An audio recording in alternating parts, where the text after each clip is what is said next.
Tony Dunn. Ain't nothing to it but to do it, brother. Let's roll. In a world where Carolina Panthers fans have an insatiable thirst for Panthers news and opinions, only one podcast roars ferociously. It's the C3 Panthers Podcast.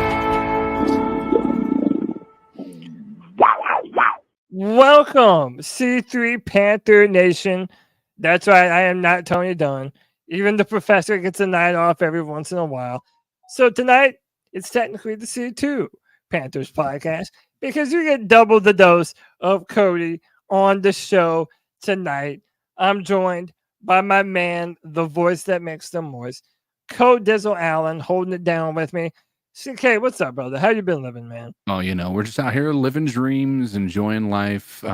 We actually have a little bit of stuff to talk about, which is a bit unique for our circumstances at this point in the year. So, just gonna ask everybody, keep for those that follow this train of thought and have this mindset, keep Tony and his life and your thoughts and prayers. It's nothing urgent or anything along those lines. He'll come out on top, but he's just got some stuff he's dealing with. So please just try to, keep him in your thoughts. So. Absolutely, man. Listen, everybody goes through things. Even me and my family right now, we're going through a bit of a family thing right now. Mm-hmm. Just remember that everybody's going through something, and we built this community of Panther fans so we can go through things together, man. So shout out to my boy, Tony Dunn. We're here for you, brother. To everybody in C3 Panther Nation, we're happy to have you. We're going to discuss the blueprint, which literally just went live 2 hours before this podcast went live. We'll discuss some of that. We'll talk about this brand new theoretical potential stadium renovations. CK, will kind of go back to your thought that maybe we won't have training camp. We'll sort of update that, kick that around now. Former Panthers in other cities getting big time paid. Look, CK, you know that we're going to do this with the best damn Panther fans in all of YouTube. You already know them and love them. It's our boy, Joey the Blind Panther. Alex, C3 Brit Panther. What's up, dude? The brand ambassador, D's Ill Skills. Jake the Snake FU. Christian Hunt. Forest City Kitty. Daniel Berry Sports Highlights. My man D off the porch, Panther Gal 73, and Tim Estes. This is normally the part where I say, Tony Dunn, ain't nothing to it but to do it. Let's roll. But I'm going to say it to do this time, okay? Because there's nothing left to do it. Nothing left. See, now I'm all tongue-tied, bro. Ain't nothing left to fuck. You know what? Fuck it, dude. We're starting the show. Pray for me and Tony Dunn, dude. But you know what? Let's jump into this right here, CK. I want to talk about this new stadium renovations. This was big news yesterday amongst Panther fans, and I wanted to talk about it a little bit today and play the video that the Panthers put out talking about it and the city of Charlotte.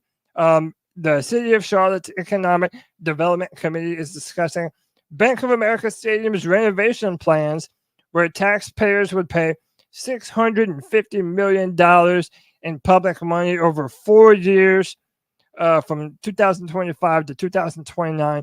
And David Tepper Sports and Entertainment would cover $688 million with a 15-year non-relocation agreement. So, okay, what is your initial thoughts to this news? And was this something that you were expecting to hear? No, I not right now. It's an interesting thought that they're going to be putting that money into this stadium, especially so recently as not having Rock Hill work out. We'll see, man. It's a surprise to me because it does feel as though something that Tepper could have used as leverage to move the city to move the team to a different city. But man, the benefit as a PSL owner myself, it's good to know that there is stability within having that type of commitment to the team. And it's going to be pretty cool. I mean, when you look at what they're, talking about, they're, doing, it's kind of wild. And I think there's some positives there. And see, hey, I wonder how many other times owners have been on the hook to say, hey, we're going to pay for literally over half of this. Yeah. To me, this, seems like a good deal, considering I don't think that many other donors have done this. I know the Rams, their owner did this a little while ago with SoFi Stadium, but this isn't, to me, this isn't very normal. Yeah. For nuance to this. Yeah. So the fact that so in all honesty, the initial renovations are heavily going towards the city. And what I mean by that, so the city is going to pay their $680 million, assuming they pass that. And the Tepper Sports Entertainment, whatever, they're on the hook for $150 million. Now, the rest of that $600 million you're talking about is the maintenance fees over the next 4 or 15 years. So if they're, I can't remember exactly what the specifics were, but it was somebody who put it in their, tweet. I have an article that we'll read in a second. Yeah. Yeah. Ian Rappaport. So it's not like right now, it's really not an initial investment of $680 million by David Tepper. It's going to only be about 150, only 150 million. But it's going to be ultimately interesting to see how this is going to be accepted when, from the citizens of Charlotte, because the way I look at it is there's value, but when you're a citizen of Charlotte, and let's be real about it, the majority of Panthers fans are not located in Charlotte. And so you're going to be dealing with a lot of people who aren't necessarily super stoked to be paying for a stadium that is a team that they're not interested in. Now, the benefit that this is going to bring to the city is the extra things such as the concerts and all of that. It'll be an interesting venue. I am thoroughly surprised this is not an attempt to cover the stadium, to be honest with you. So you mean putting either some sort of dome or roof on top of the existing structure? Yeah. Look, that's a great point to be made. We'll break down some more of the nuances of this, but let's go ahead and play this video that the Panthers shared to all their social media. It's a short 2-minute video, and it basically shows you their vision for the future of the Carolina Panthers Stadium at Bank of America. They say home is where the heart is.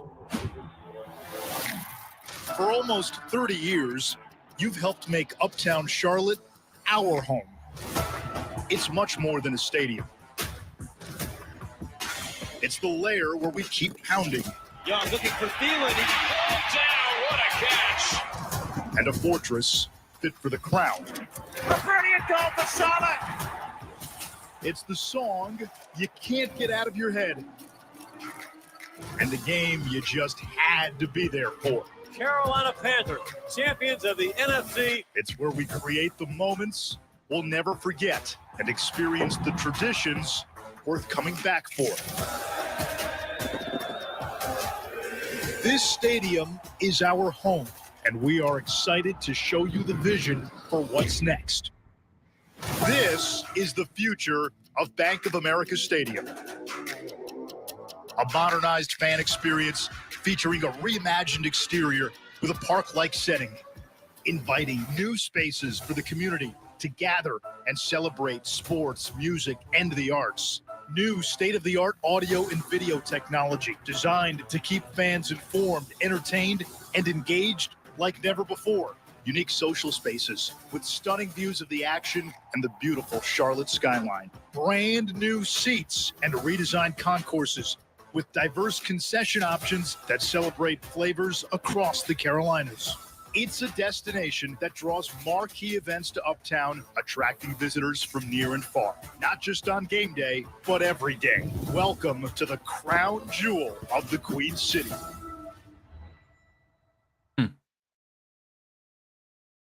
And so I think I want to at least say this. Yeah. For the price tag, I'm somewhat disappointed. See, me and you almost have a different mindset to this completely, because again, I almost know what we could be facing and how many other teams have had to deal with, the threats of leaving, as the team packing up and moving. And again, it's not like they have a ton of options right now, even if Tepper did want to move the team. But I think considering the fact that we're not getting a brand new stadium, that you are talking about renovations, even though they are very expensive, technically they'll be done after 4 years. And I don't know, they might not be all the bells and whistles that you want, but I actually kind of like this, CK, just because it keeps our home right in uptown Charlotte. Oh, Like, I love having the 100%. skyline in the background. Yeah. But I do agree with you, though. Like, it would seem as though that in today's, NFL's ownership zeitgeist, that if you're an owner, you want a roof to your stadium so that you can do, potentially hold a Super Bowl one day, Right. or a college football championship, or any number of things that would go into that. Yeah, I do hear what you're saying, but again, like for the cost of keeping it uptown, I actually kind of like what we've seen so far. Right. No, I'll pull and up some details as you give your opinion. Go yeah, ahead. no, I don't disagree. I mean, the changes they've made are positive, right? There's no doubt about it. I like the open air aspect of it. The fact that everything is going to be glass as opposed to the concrete jungle that we have in there right now. Yes. There is some benefit to that, and I like that. I really do. My concern ultimately comes down to the price tag, and it feels as though just making it a little bit more natural light and having that big screen on the outside, and adding that new seating area that just seems like a party area. I just don't know that for a potentially over $1 billion increase. I mean, price tag, that it's that awe inspiring. I love the look of it, and I love the fact that it's going to be, as you talked about, it's going to be incredibly stable, with Panthers fans knowing that this isn't going to be a team leaving anytime soon. Right. And so I think there's some value there, but I look at that price tag, and I'm, maybe it's because I was expecting the dome. Maybe it's because I was expecting this to be the ability to have the indoor, setting sort of for, those games where maybe there's a necessary need for it. But I don't, other than that, man, I really do love the changes. It's just, it doesn't feel like the price tag matches the renovations. I hear you. And listen, as somebody who lives, as you know, CK, a hop, skip, and a jump away from the stadium, I am not excited for what the construction will do to traffic in the area. That's gonna suck. Sideshow says, does this mean ticket prices will increase? Almost certainly, Sideshow. Almost certainly. Well, to be fair, in Charlotte, I don't think there's a moment where they don't have the construction that's causing issues. Dude, I can attest to that, brother. Dude, for the past couple months, literally every day you would wake up to the sound of these machines breaking asphalt, building brand new apartments, literally right by my house. Like, from the time I've been living here, nothing is the same. Charlotte, I've seen this area that I live in just be swallowed up by the city as a whole. And it's all encompassing, man. But if the Carolina Panthers are going to continue to be, the pride of the Carolinas, and specifically here in Charlotte, I think that we need this, man. And Tony, CK, you said earlier about how, there aren't a lot of, or how did you put it? That not all Panther fans are here in Charlotte, that many of them are coming in from other places. But dude, I also remember 2015, man. Right. And the way this city felt when this team was good, it was different, man. We're in the process of winning back over all the bandwagon fans that jumped on around 2015 and then since have jumped off and sort of moved on with their lives. It just seems as though we have an opportunity to win over some not only some new fans, but to really have something here in the city of Charlotte where we can start to build up a real home fan base that you don't have to worry about being drowned out whenever the Dallas Cowboys come to town, or the Green Bay Packers or the 49ers. Right. Well, I think this is the first step in that. I agree. Go ahead. I was gonna say I agree. I think that if you can find it's one of those. What do they say? Winning cures everything, right? We can talk about how people are gonna feel in the city having to pay for this, but once the Panthers are actually a winning team again, this is going to be an exciting update for people to want to actually go to games and feel like they're going to a modern stadium of some sort. There is a part of me that looks at it too, like somebody else mentioned here. This almost feels like it's in lieu of the new stadium, and the price tag difference between a new stadium and these renovations doesn't seem far enough apart to where it's like we should be really happy. You know what I mean? Yeah. By the way, here I am not doing my hostly duties as Tony would normally do. We are still taking cat calls tonight, with or without our brother Tony. If you would like to make your voice and your opinion heard on everything that we're going to talk about tonight, from the stadiums to Adam Thielen's opinions on our facilities, to literally anything and everything Panther related, call into the cat calls line at 252-228-5098. CK, this is an article from Joe Bruno on WSOC, and I just wanted to read a little bit of this just to sort of provide further context. Charlotte City Council is considering spending hundreds of $millions to renovate Bank of America Stadium. Council will potentially provide $650 million to the construction of the renovations. In return, the Carolina Panthers and Charlotte FC will commit to stay in Charlotte for another 20 years, although Joe Person said 15, so that's sort There's of up in the something air. about that final 5 years. There is a part of it that's 20, but it's like it's that they won't. So they're going to be there for 20 years, but it's going to be there's a potential that they're going to be able to start to look for relocation after 15, and so there could be like a relocation process in after the 15 years, but they're still going to be there for 20. Yeah. Okay. Yeah, that makes sense. And I know that's been a big deal for Panther fans that we've thought about this for a while. For more than a year, Tepper Sports and Entertainment and the city of Charlotte have been discussing what the future of the stadium might look like. TIC said the beautiful North Carolina weather, particularly in the fall, makes a dome an appealing option. The Panthers also said that they had a study done and a consultant confirmed that the stadium still had good bones, which is something that they have said multiple times before. Bruno was the only television news reporter to talk to the president of the Panthers ahead of Monday. President Christy Coleman said the location of the stadium is perfect, which also led to the decision to upgrade the building instead of planning a new stadium. Since David and Nicole Tepper purchased the Panthers in 2018, the number of events each year at Bank of America Stadium has risen from 13 to 40.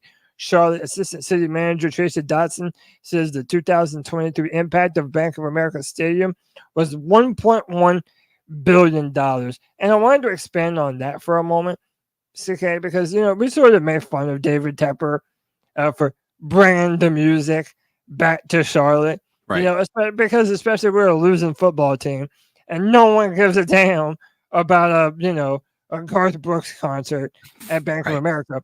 But from the city's perspective, I'm sure they do love having this major venue to be able to bring these major acts in. They can do a Beyonce show, a Taylor Swift show, Garth Brooks, whoever. That's more money for the city. Right. And I think that sometimes we underestimate that when talking about these things. No, I agree. I mean, there is that level of it. That's the part that I think is somewhat missing from maybe what people would think about this. As I mentioned, with people who aren't Panthers fans, is this isn't a matter of just Panthers. It's a matter of the fact that there's now a soccer team, Major League Soccer team. There is those concerts, and like it or not, those concerts are pretty major. When you realize how big the stadium is and the people that they're bringing, they're ticket sellers. You know what I mean? Okay, do you think it's fair to say that this almost pays for itself? I mean, the article goes on to say that far exceeds a lot of our other venues that we invest in. It also supports over 9,000 jobs in the region. I don't recruit companies that big or try to retain companies that big. So just to show you how big of a deal this stadium is for Charlotte and the people that it employs during the season. Yeah. And now that you have MLS in there, that's a real big deal. Yeah. Overall, it's giant. Yeah, go ahead. No, it's a giant deal, honestly. I mean, how many people in the chat have actually gone to one of these events?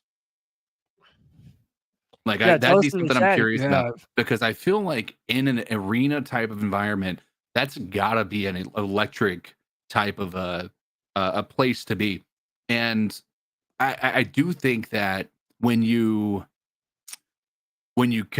add all three in, there's a tremendous benefit. Now, I know there are some people who said that they've done studies that say that there's the benefit on the economic side of things is kind of null and void. Like, it almost costs more than you would make. So I don't know. Again, like, to me, them going half and half on this, or David Tepper Sports and Entertainment. Like, I know you added some context to it earlier, which we still might need to discuss a little more. Right. But to me, it just seems sort of rare that you would see the owner really commit this much. You know, and also, let's be realistic, okay? I think we also know that David Tepper was finding a hard time finding any other viable option to even put a new stadium, even if you did want to. No, you're probably right. I mean, the idea of being able to justify it in Charlotte, there's just not a lot of options as far as a place to build. Let's be real about it. I think that's part of it. I think that I think it's also a matter of realism, right? We can look at the price tag of all the new stadiums people have built, but the problem is that price tag is probably doubled since the last time a new stadium was built because of everything we're dealing with now. So when I say that the price tag between these renovations and a new stadium don't feel that different, it's probably not a true statement just based on that information alone. So it's again, this is all we can create our own assumptions about the circumstances and what have you all day, but I think that if this wasn't the best option, I don't think Tepper is dumb enough to not go with what is best for him and his company. So, I mean, I'd like to think he's not that dumb. And by the way, Tony's mom in the chat, to Miss Joanne, Tony has the night off tonight, a well-deserved night off for Tony. No worries. Blessings to you. Hope you're well.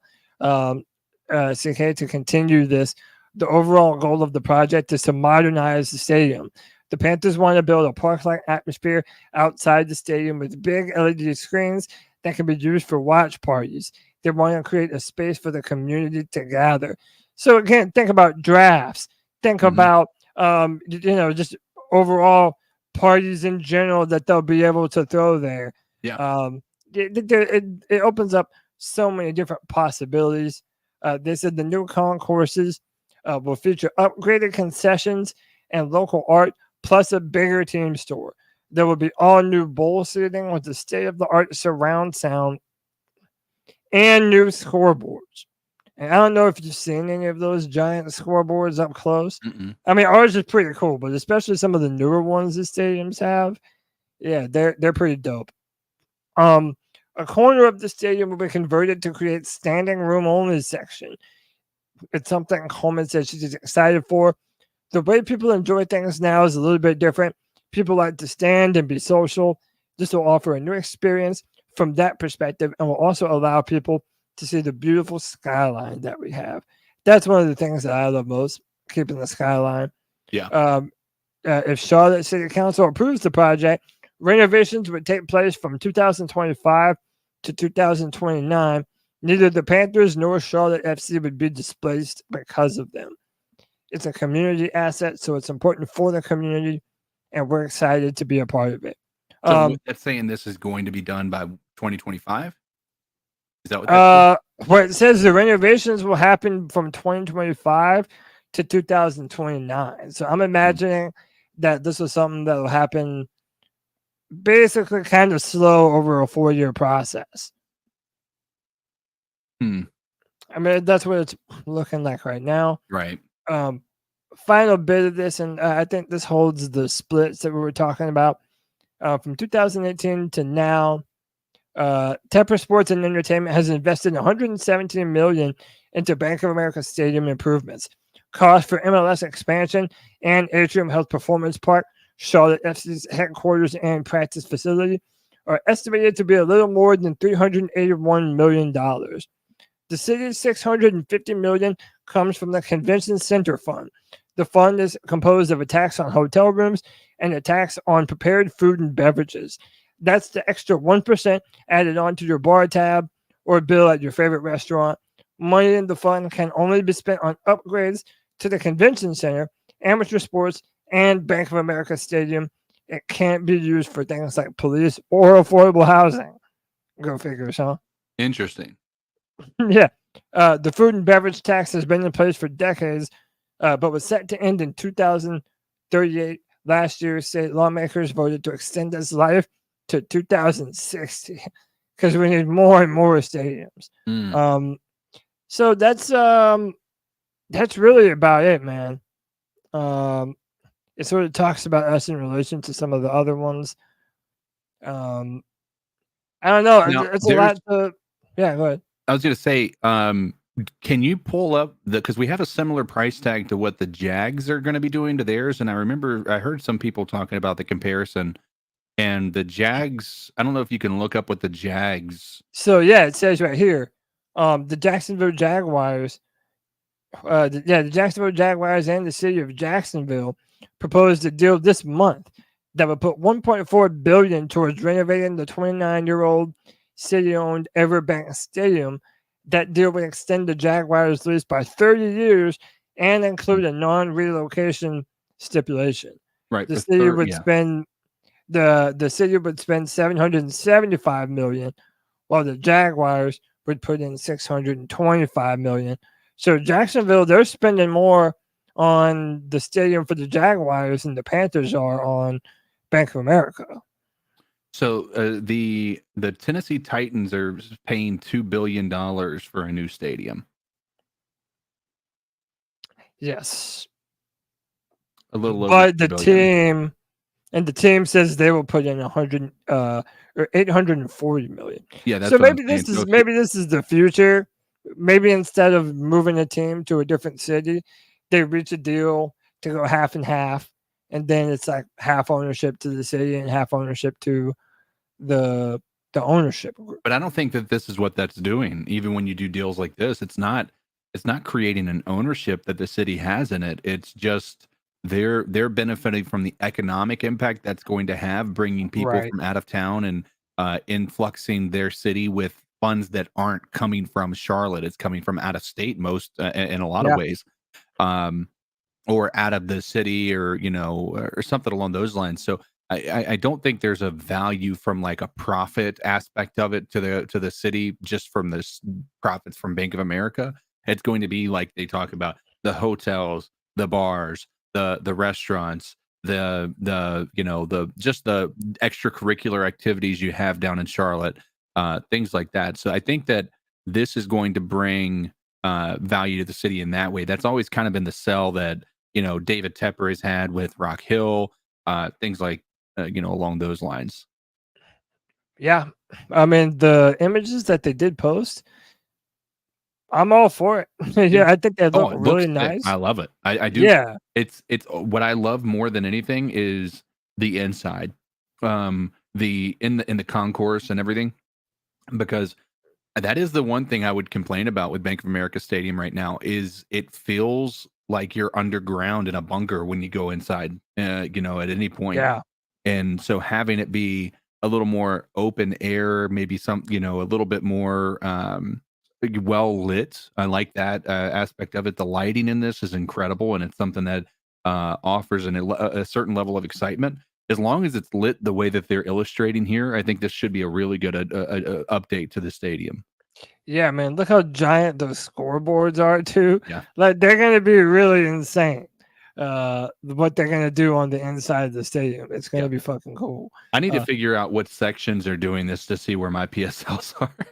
Dude, can you see a future where like C3, we have like a giant party in one of these spots right here, and we just invite all the boys, have a giant C3 meetup in the stadium. You know, the best thing about this thing right here that we're looking at is we're allowed to dream. Right. The best thing about what we're looking at here is one of my irritations with going in the middle of a game to get refreshments or anything is you lose the game aspect of like you're out of that atmosphere all of a sudden. You have it on the TV and all that stuff, but like if you can go to a place like this where you can still order your drink and sit there and like know that you're in the stadium still, I think that's going to offer a level of like excitement there.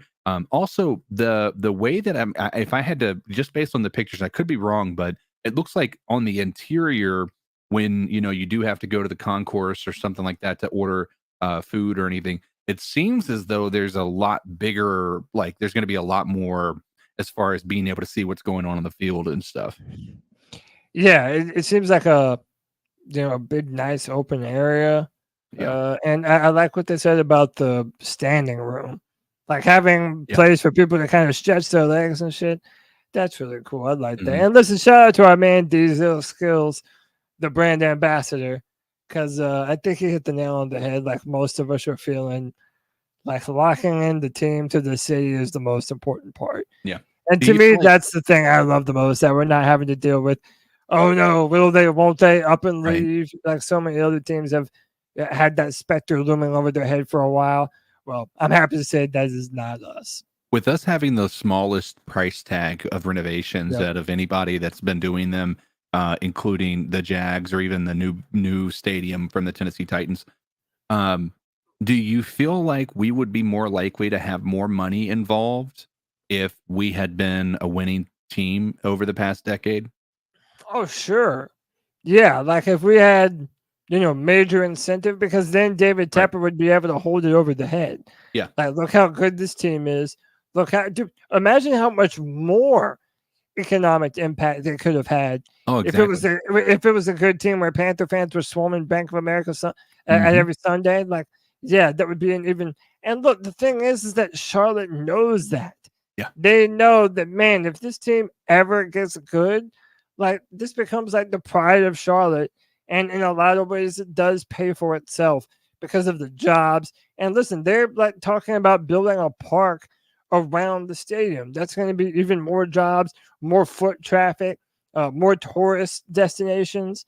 So, yeah, to me, it's one of those things where it's just kind of a no-brainer. And I'm just happy that we're not talking about the Panthers moving somewhere else. By the way, shout out to Kung Fu Purple. It says, born and raised in North Carolina, but I live in Denver now. And Coors Field, where the Rockies play, has basically just been a bar with baseball in the background for as long as I can remember. And sounds not bad if you ask me, man. Just a fucking bar and a ball game. Let's be real about it. As the Panthers as they are, we're going to need a lot of drinking in the stadium anyway. Oh, dude. So that's for sure. So having a little bit more access to those things is going to be incredible. The only downside I have to this, again, outside of the concerns I've had, is that it's not going to happen before this year starts. Obviously it'd be naive to me for me to assume that it would, but by the way, can we talk about the fact that the scoreboard says the Panthers are up 21-0 on the Falcons? Yeah, I love that. That's that optimism that we needed, man. Yeah. So before we jump into some of the blueprint stuff, how about this, CK? We will talk about this next one. How much it affects us, and then we'll take some cat calls, and then we'll jump into the rest of the show. How about Adam Thielen? Low-key kind of roasted his own team. He basically did an interview. We still have OTAs going on right now for those who don't know, and we'll talk about some of those things, some injury concerns and things of that nature a little bit later. But this one really got some buzz in the headlines. CK, he says, we probably have the worst facilities in the NFL right now. And I don't think there's anybody who would argue that. But at the end of the day, it doesn't matter. You got to go play football, and you got to go win games. CK, the way he says that, so matter-of-factly, it's like, Duh, yeah, no shit. It's the worst out of all of them. And anyone with half of a brain and two eyes can see that. Yeah. I don't know. Like, is it just me? Like, I know that we don't have the most state of the art shit in the world, but I never thought that we were like bottom tier of bottom tier facilities. You know, that's sort of new to me. Like, is this sort of like a premeditated move to like help nudge the city of Charlotte? You know, like, hey, everything Right. here really kind of sucks. You even have the players that are saying this. What do you make of Adam Thielen and his opinion on our facilities? I think it's a valuable thing for him to state in a public forum. People might not like it, and it may seem like it comes across the wrong way, but I think it's time that these players do speak out. And similar to Shaq Thompson talking about the turf, right? These things aren't going to change without there being some some outspoken players and staff and fans and what have you. So plus, I mean, from the outside looking in, I don't think we would have made the assumption that we're the worst facilities in the entire NFL. I Right. think that I would probably have put the Commanders at the top of that list personally, but Yeah. again, and I know that they did a vote on this stuff before, and it felt like we scored pretty well on these things. So it's a surprise to actually hear Adam Thielen say that. That's what I Now, was saying. I thought that like the last time we had heard about this, there was a survey done, yeah, and the Panthers, like we weren't tops in anything, but we damn sure weren't the least. And you bring up right, a good point. Like, how are we worse than anything that the Commanders have? Like, they're known for having the shittiest stadiums, yeah, the shittiest facilities. Like, yeah, they just got some new ownership, but it doesn't mean that they've kicked into effect on redoing everything yet. right. Yeah, that's sort of wild to me. I don't know if that's fair, but again, do you think that part of this is sort of premeditated to have a Panther player sort of verbally out in the open saying, "Hey, we need brand new shit," like Right. especially when you compare us to everyone else. I mean, it could be. I mean, that could be,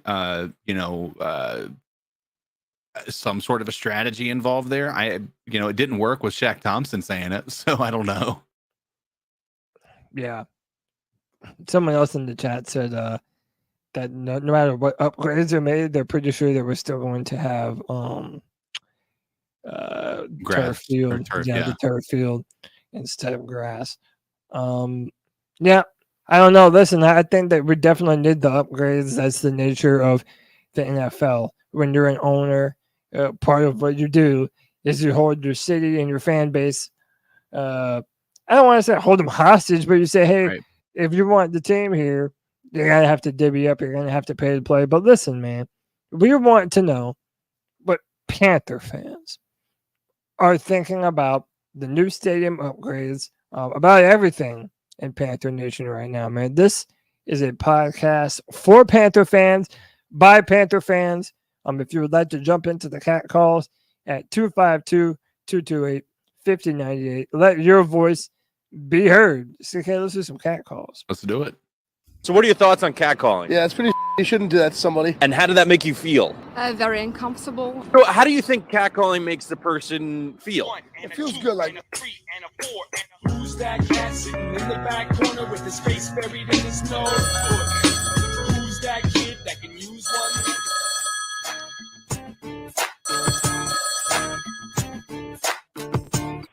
What's up, C3? It's Kyle from Spartanburg. I was just curious about what y'all thought about our edge rushing group this year and how you think it'll perform.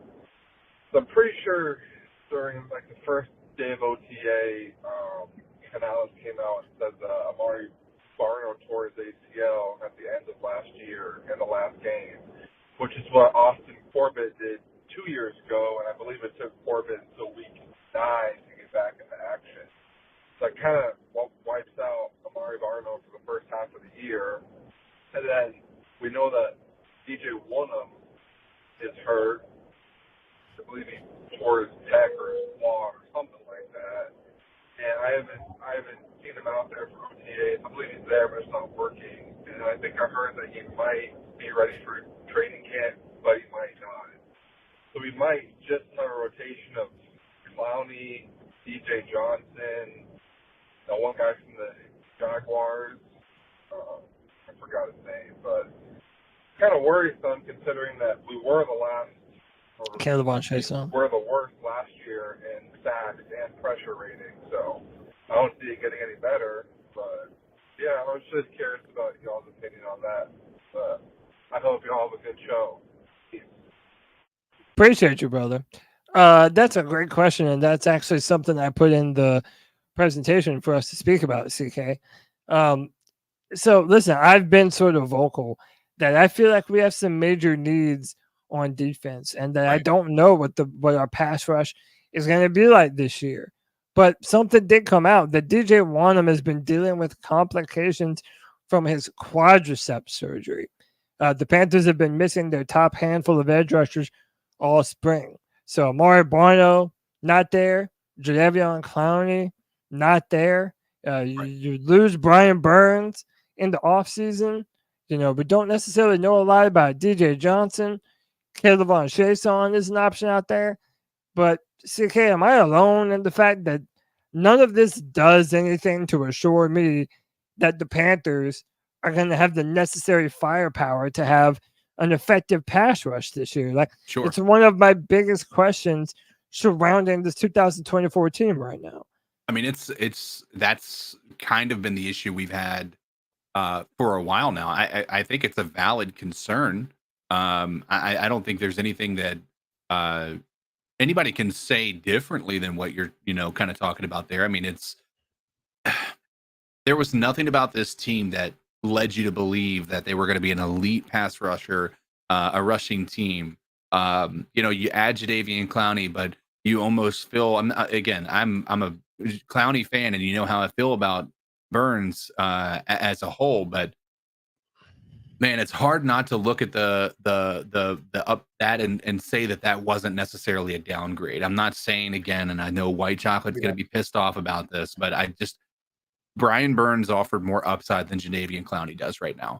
And so as much as I agree that we shouldn't have paid Brian Burns, I do think that we are taking a step down from a pass rushing standpoint. Yeah, to me, it's just sort of, it's a part of the territory. Yeah. I feel like last year there were those amongst us in Panther fandom and Panther Nation that were like, we need to sort of pump the brakes on the wide receiving core. And that was one of those people that was very high on the wide receiving core.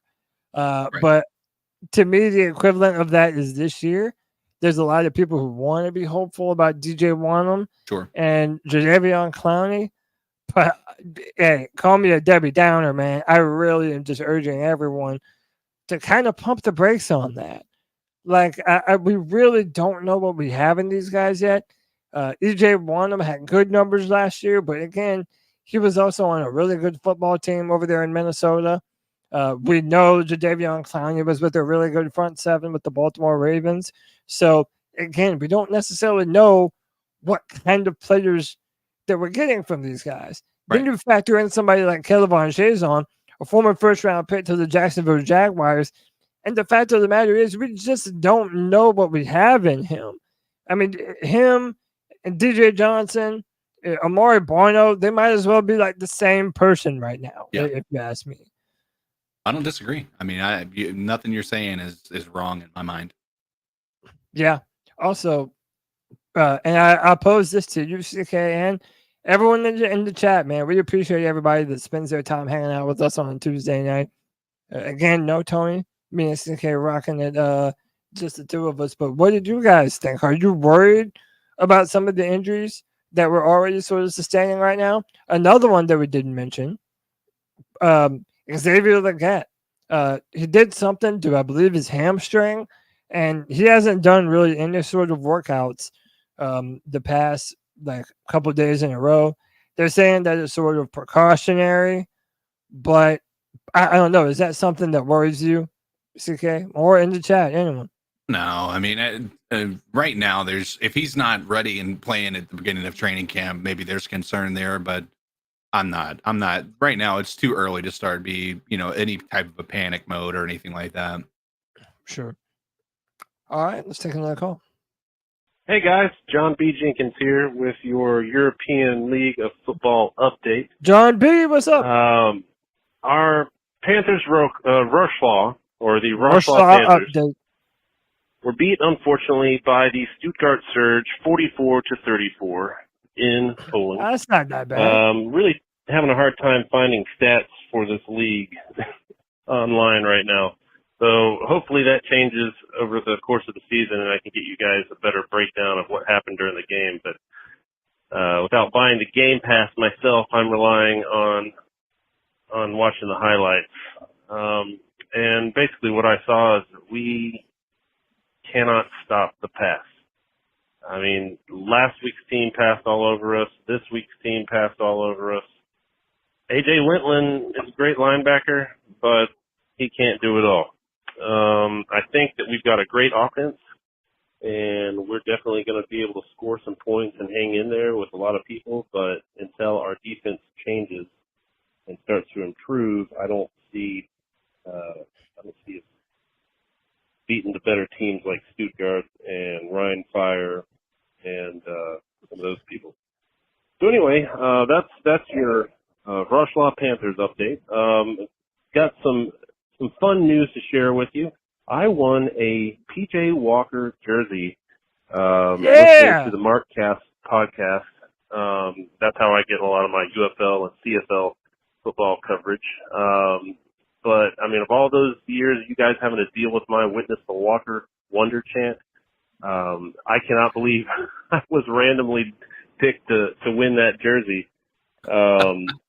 Isn't so that anyway, I awesome? just want to share that with you guys. Thought y'all might get a kick out of that. And then, really looking forward to this season. I know we're kind of in the dead of the off season right now, but excited about this team this year. I really am. And I want to say keep pounding Carolina Panthers, keep pounding Rochlaw Panthers, and keep pounding C3. Y'all be good. Hey, John B. Jenkins, keep pounding. Couldn't have happened to a better guy. And you're right. For all the times that you've been in the chat room saying Witness the Walker Wonder, yeah, man, it couldn't have gone to a more deserving person, man. No. Dude, Yeah, it's certainly pretty ironic, to say the least. It's kismet. I think it's a better way to put it. Dude, just awesome, man. Dude, listen, now that he's giving us these updates on the Rochlaw Panthers, I'm a fan, dude. We need to put a logo up here so that way whenever we get another update, we can bring up the Rochlaw Panther logo over there in Germany. So shout out to John B. Jenkins. We appreciate you, man. We only have 3 more cat calls left. Again, if you would like to get in there, the number is 252-228-5098.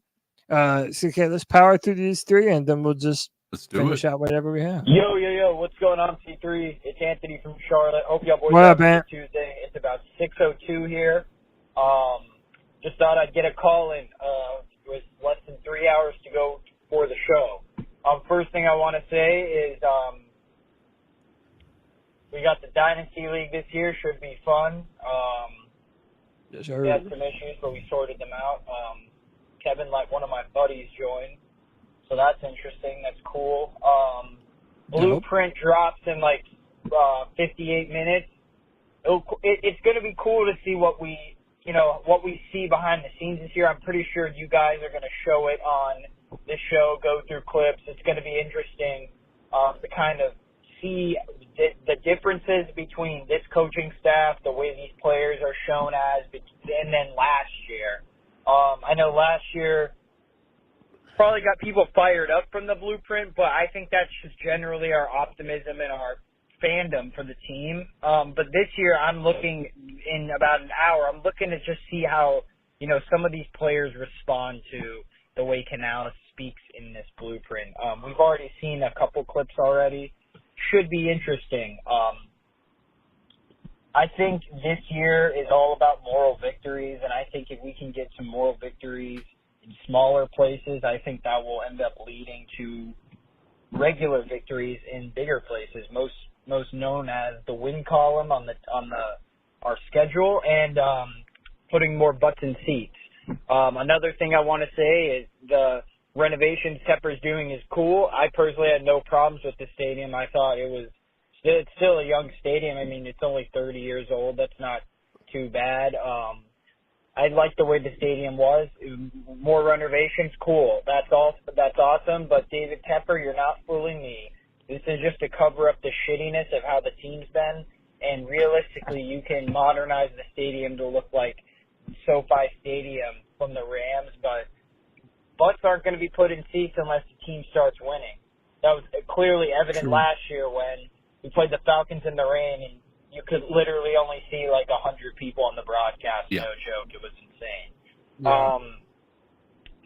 Then third and final, I got into some arguments with some fans yesterday, some Bryce Young fans actually on Twitter, and this CJ Stroud, this game that's going on last year, listen, I took my victory lap for that. Bryce played better than him that game. Does that mean Bryce is better than him right now? No, it does not. But I just don't see why we're wasting all this time with this past nonsense, guys. I mean, come on. We're all grown men here. Get your heads out of your asses and look towards the future. Ice up. That's what I got to say. Have a good Tuesday, boys. Keep yo. Keep pounding. Appreciate you, Anthony. So, listen, let's just talk about that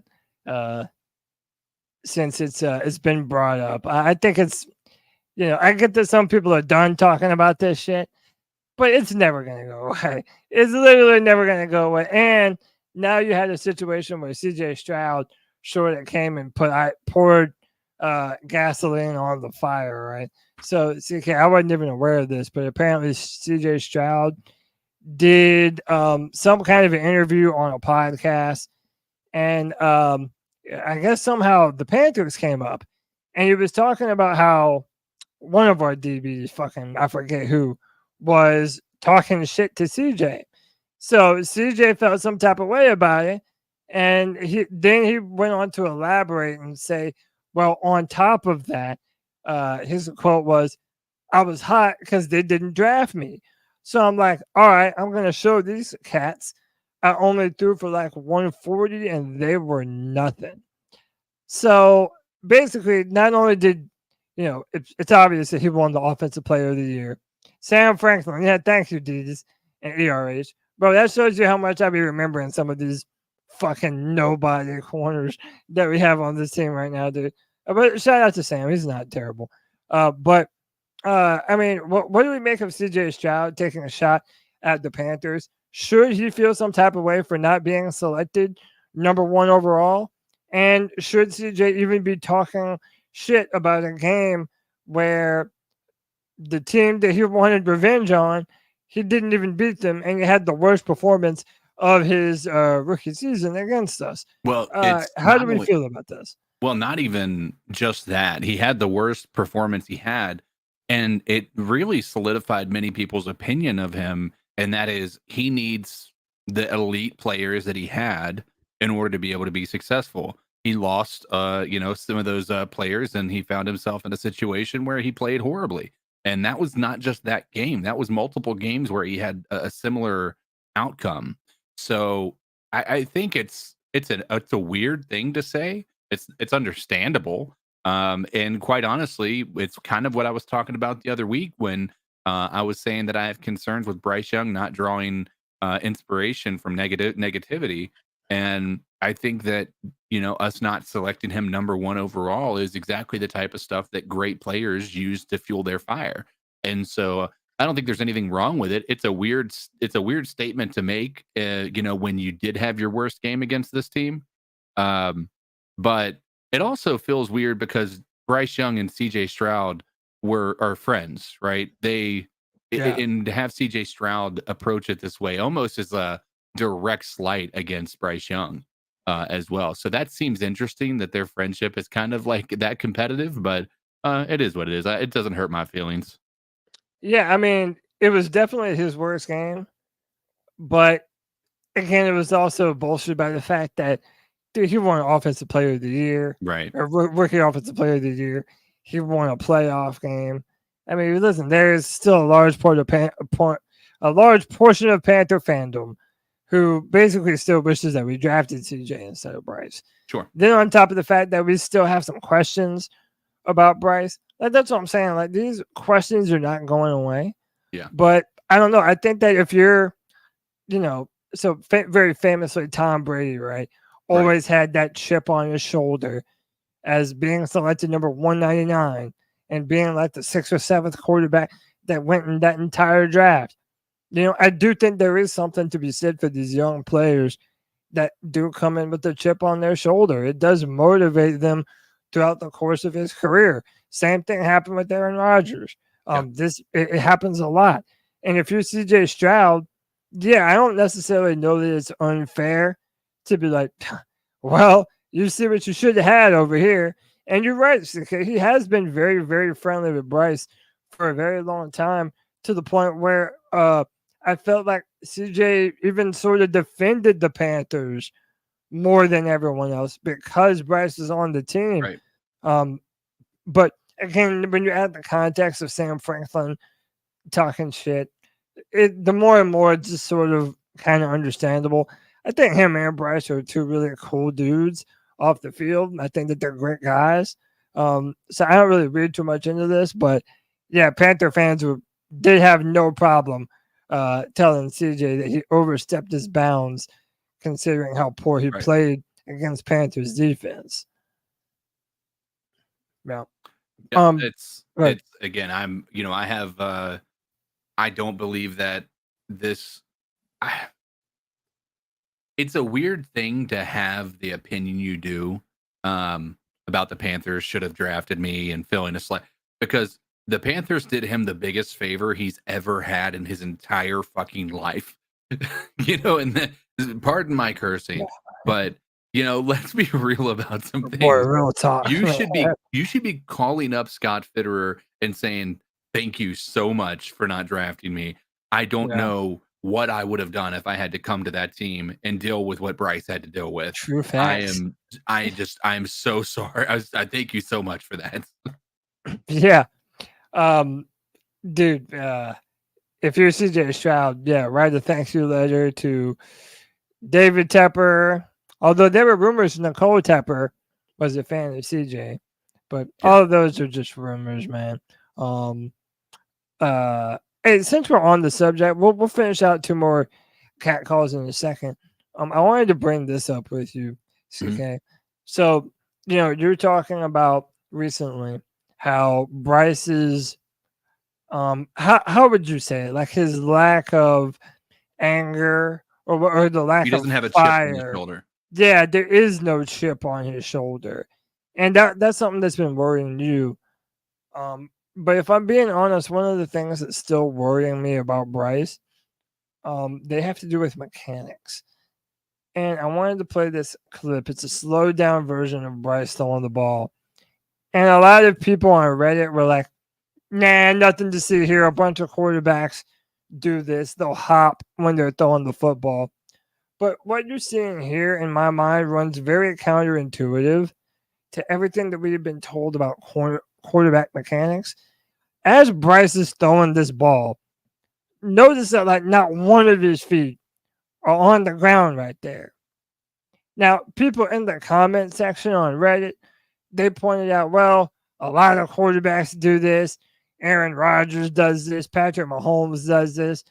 But I don't know, CK, there's a part of me that worries that this is built into Bryce's play style. And I noticed this last year when we were doing our all 22 breakdowns. Very rare and very few and far times in between is Bryce planting his back leg and driving that football when he's throwing the ball. And to me, in my opinion, this is part of the reason why he's not generating so much power and velocity on these throws. This is something that I'm a little concerned about. I wanted to get your opinion on it and everyone in the chat. Are you worried at all about Bryce Young's mechanics? Or do you think this coaching staff will either be able to better those, or just that's a part of Bryce being a shorter quarterback and that's sort of always kind of going to be what he has to do. CK, what do you say about this, man? It's no, I mean, it's as of now, I don't really put a lot of, weight in that. Like, for instance, this is a clip. This is one clip that he's throwing the ball with every fucking ounce of his body he possibly can. Yeah, right. really. So, I mean, the dude was throwing a bomb down the field. I'm going to be more concerned about, because they're, if you watch the blueprint, which I know we're going to talk about, but the emphasis on having that ball out in 2.7 seconds. There's not going to be. I'm more interested in seeing how he handles that type of footwork. If he's able to, with that quick of a process, once you can master getting the release of your ball, of that football within 2.7 seconds, I feel like everything becomes habit and you don't have to think as much. And, hopefully you're starting to see those things improve as Dave Canales is clearly making that a focus of his development of Bryce. We'll see, man. I'm not worried about it right now because we haven't seen his second game or his second season start. We haven't seen how he operates in this new offense, and we haven't seen him with weapons that can actually get open. So we're going to see what that looks like this year. And if things don't necessarily improve, I think it's getting close to curtains for Bryce Young as a Carolina Panthers, starting quarterback. Yeah, it worries me. It does. Again, when you consider the fact that we've talked about at length the arm talent sort of being one of the issues that we have with Bryce. Right. Again, I don't know if this is a necessary evil due to him being a shorter quarterback on the field. Like, if this is just something that he has to do. Apparently, they say Drew Brees did this too. I don't seem to think I remember Drew Brees having that sloppy of footwork. But it does worry me, especially when you're talking about a quarterback who isn't necessarily known for the bigness of his arm and the ability to push the ball downfield. Granted, that's also not necessarily what the Panthers are trying to be on offense. Like, again, when we're talking about the 2.7 seconds that they want the ball to be out of Bryce's hands, to me, that doesn't necessarily leave a lot of room for these long, drawn-out, drop-back passing style plays. It's more, I hate to say it this way, but the more of a dink and dunk style of offense and being able to run the football effectively, that seems to be what they want to build around Bryce and this offense. Mm-hmm. Yeah, no, it's and it's not a wrong way to do it, but you run into the same issue where you look at the situation. I'm trying to think of the right way to put it. As a Bryce Young defender, I think it's fair to say that Bryce Young will be firmly in the category of game manager until otherwise proven. Right now, there's no evidence that he's going to be considered a game changer, as Cam Newton would so astutely put it. So if we can get a Brock Purdy out of Bryce Young, it's a win, right? That's what you can ask for. You want them to limit the mistakes. You want to make sure he's protected, and he that we have the weapons to be able to allow him to do what he needs to do as a quarterback without feeling like he's having to force things into windows that just are a little too small. I think this year's going to open up a lot of eyes. Panthers fans included. And I'm hoping that Dave Canales can get the best out of this guy, because I think his history with quarterbacks tells me that he's going to be able to do some incredible things with Bryce Young.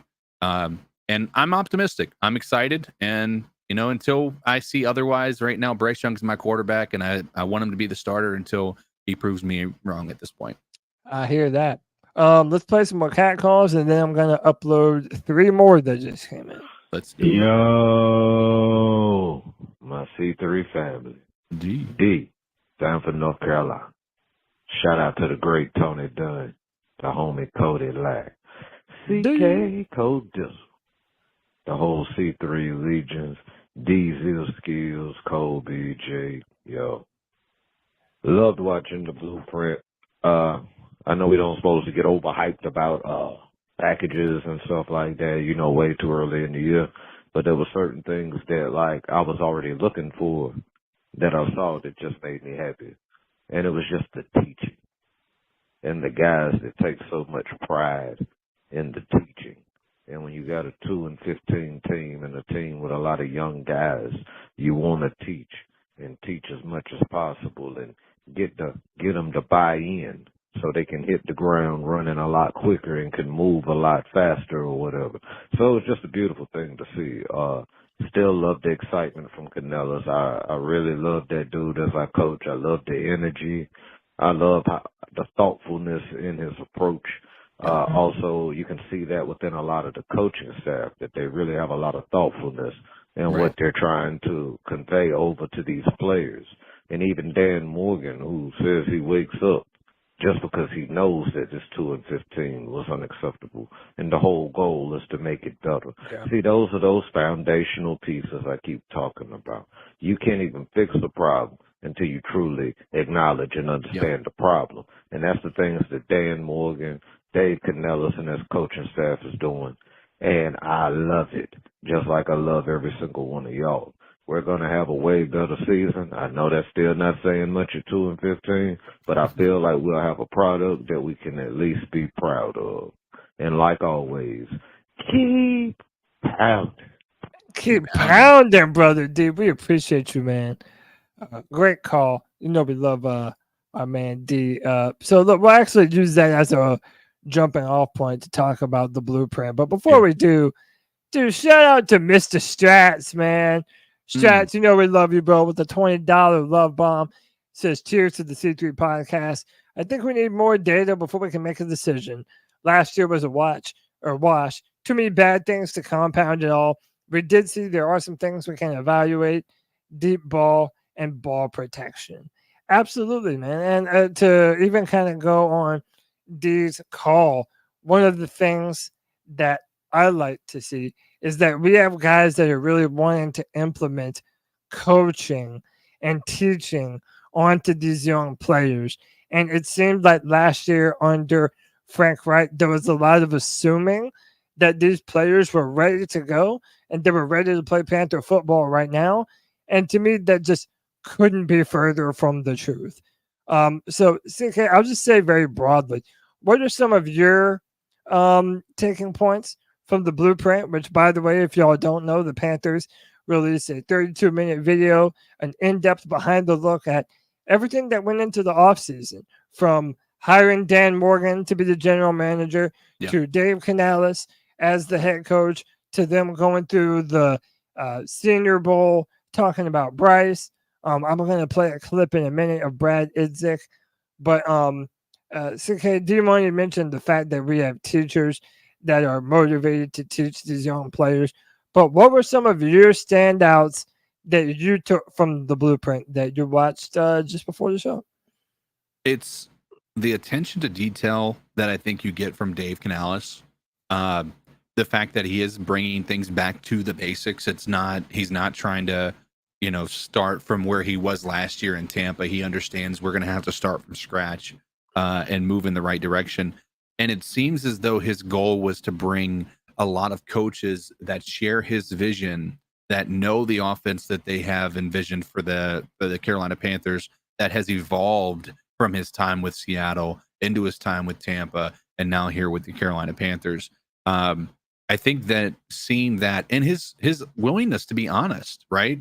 The fact that he said priority number one is offense. We need to improve the offense drastically.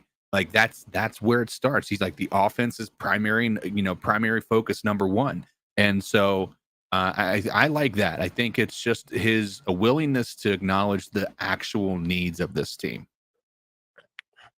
Yeah, great point. I really do like the seeming offensive shift that the Carolina Panthers are taking. Mm-hmm. And again, they talked to Avero throughout points of this. Let me see. So one of the things I did want to mention, let me make sure I can bring this up. I thought this was funny, that there was a point when they were asking Dan Morgan what he was going to say in his press conferences. And one of the things that he said was they like when I call them dogs. So I find it funny that he already knows that. He's been using it. Yeah, dogs. He knows that we love it. He said they seem to like that. All right. So yeah, that was pretty cool to me. And again, I always love the inside info on things that we maybe didn't realize as much before. And you mentioned the offense, and I wanted to bring this up and play this clip. This is a little more from Brad Idzik, the offensive coordinator of the Carolina Panthers, talking to Deontay Johnson, telling him that he's the new X wide receiver, and just overall what we're expecting on offense this year. Coach Brad? For me, this profession is about people. The personal relationships, that means more to me than anything. And when you're genuine and you're enthusiastic about your workplace, the guys can feel it. And when they know that you care for them as an individual, you're going to get the most out of them. That's whole day is like, we need an X to start with. Where like, if they don't respect him, he's winning. They're wrong. Like, for us, that big people. Like, we put you over there, and they don't have help on that corner. Dude, yeah. We feel that for years, like, You made people wrong when they don't help, right? Right. My dad always said, hey, surround yourself with people that are smarter than you at the things that you know you need help with. And Brad is just so organized. First order of business, all right? Brad Idzik came with Dave from Tampa, right? Today is not about taking notes. I don't want you guys taking notes today. I don't want you writing down crazy buzzwords that, will get lost here in a couple of weeks. He's so detailed. He's so methodical and thoughtful in the way that we teach. So you can close your notebooks. I'm like, no BS here. Like, it's not a trick. Right? I'm not tricking anybody. We didn't share stuff out to the iPads for a reason. Like, I just want you guys to practice being here where your feet are. Good? Yeah. We're blessed, huh? Blessed, Here's that Come moment on. right here. Let's go. Calm before the storm. Let's get some basic cuts with the tight ends. Let's get some basic cuts with the tight ends. Let's see it. For my coach, I think I'm very hands-on. I'm still not too far removed from being a player where I have the cleats on. Like, I would love to go out in the park and go run routes for a couple hours. So if I could show them a step or two, like, I love doing it. I think the guys enjoy it too. All starts with you, baby. All starts with you. If he likes the matchup, we'll see if he likes it. I like him getting out there and actually doing shit on the field. Buddy, he doesn't like the matchup. Hey, you were nervous. Pat knows. You don't want to let me get the ball, Pat. There we go. Got to put a little fear in them like you're going deep. I can't run anymore like any of those guys, but I get to get out there and kind of engage with them in a different manner. Think about the step before the break. You know what I mean? Really, you're going to be eating grass. That's the one that slows you down so you can get some juice down the field. Boom, and then, oh yeah! I need space. All right, so as we go throughout this offseason, okay, we're in search of these moments. I've told them how excited I am to put our film, our guys on tape. In the beginning, it'll probably be a little bit more of the coaches saying, hey, that was us, right? And then we'll get to the point, you'll start to feel it, where the guys start to buy in. And the later you get into the offseason, you get into training camp, they start coming to us. Hey, man, go to O-line Indy, rep 2. That was us. You should see my inside hand I've been working. That was us. Like, that's what we want to create. That's what it's a pride about it, right? That was us. Who are the 2024 Panthers, right? Like, we got to feel that, and we will. There we go, churning through that turn. Love it. There you go, Deontay. I like it. It's going to be good right here. Oh, there we go. Love that. Yes. There it is. There you go. Good ball, Rice. A little more. Boom. Love it. It's going to be sweet. Can't wait to see it.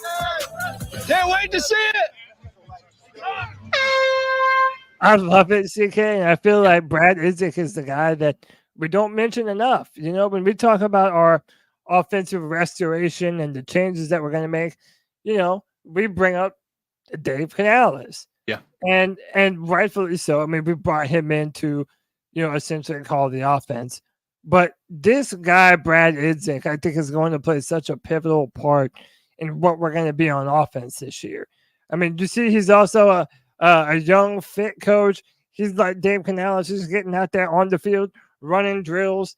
And like what D Money was saying in our cat calls line, it just feels like there is an air of this coaching staff of, one, building up the excitement of, hey, we're in this together. We're going to fight for one another. But this air of dude, there's a youth movement going on in the Panthers right now. That there is a vibe, that there is an energy that these new coaches are bringing to the Carolina Panthers that we haven't had in a very long time. And Brad Idzik sort of seems to be on the forefront of that youth movement amongst our coaches. Yeah, no, you're not wrong, man. It's good to see it. It's fun, and I'm hoping that translates to more energy on the field from the players, because I mean, it's been hell watching this team over the past few years. So let's see if that actually translates into this. Boy, really, man. Dude, I'll tell you what, the Blueprints, they never fail at getting you hyped up for it, man. Dude, it's it's a problem. It's really, they need to stop. Yeah, I know, right? But it serves its purpose every year. Yeah. You know, it takes a bunch of Panther fans who were not necessarily excited or pumped up, and it does a good job of being something of a shot in the arm. You know, I think they do a great job too. You know, I like when they moved into showing the behind the scenes of Dan Morgan and Dave Canales, and just showing like how genuine these guys are.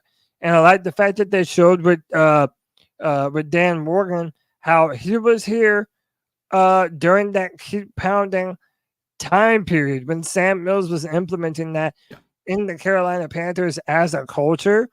He is a guy that has been around some of the very best Panther teams, and I think the guy knows what he's doing. I've been a fan of him for a long time, since even before he was our general manager. So yeah, I like the direction that we're moving in, CK, and I think the Blueprint did a good job of sort of showing that. Yeah, I mean, it's again, it's a level of optimism that is, I think, worthy of having, because I think we do see certain things that make us feel a little bit happier, but it's tough, man. It's a tough situation to try to get excited about this. Yeah. Oh, I hear you, man, especially after everything that we've been through. You know, it's not surprising that Panther fans are either optimistic or they're not buying this shit at all. Like, they're like, I'll believe it when I see it, you know? Right. But hey, how about this for that optimism? This was today at OTAs. This is Vashti Hurt of Carolina Blitz. During 11-on-11 drills, the Panthers' offensive line starting to look like some maulers. Now, we have a lot of big, strong, powerful guys on this offensive line. I know it's just OTAs, but I mean, is this a good sign? Did you read anything at all into this? I mean, I don't know. You know, is there news here, or is this just a big nothing burger right now? I think it's still a big nothing burger. I mean, I really don't know. Yeah. I mean, and by the way, she also put apprehensively tweets, so she also knows that this is a very early statement. It's early to be doing. Yeah, exactly. Yeah, it is what it is. Theoretically, we have some grade A5 YQ beef on that offensive line, okay? So, you know, theoretically, she might not be wrong. We might have a much better offensive line this year, and I'm feeling like most of us are hoping that that is the truth. In fact, I would probably venture to say that most of us are more confident in the O-line than the defensive line. At least I know I am. Yeah. I think we had the biggest improvements on the O-line by a pretty large margin, and I don't really know that it's even close, to be honest with you. Yeah. Again, too early to tell anything at all. We know this, but I don't know. I figured it was a good thing to mention. Yeah, I mean, and again, you know, as you said, astutely, she decided to put it, you know, reluctantly, I put this because we as Panther fans have been jaded far too often with the hype around a specific position group. It happened last year with the wide receivers. As much as we hate to admit it, we were all excited about what we had in the on this team for the for this squad. So, and Deez makes a good point. If she watches the team all the time and she's still hyped, I mean, again, maybe she's doing the fandom thing. Maybe she's also fallen victim to it. But that is a good point. Seeing other iterations of this team, she would be equipped to say if this line is looking somewhat better, Yeah. Yeah, let's take some more calls. Let's do it. What's up, C3? It's Lucas, the Far City Kitty. What Just up, wanted to talk to y'all for a little bit. I am so excited about this team right now. I know we are a losing football team, but man, we got a lot going on right now. That new practice facility and the stadium upgrades got me really hyped. And the biggest news I think right now for us is the Panthers are staying in the Carolinas, man.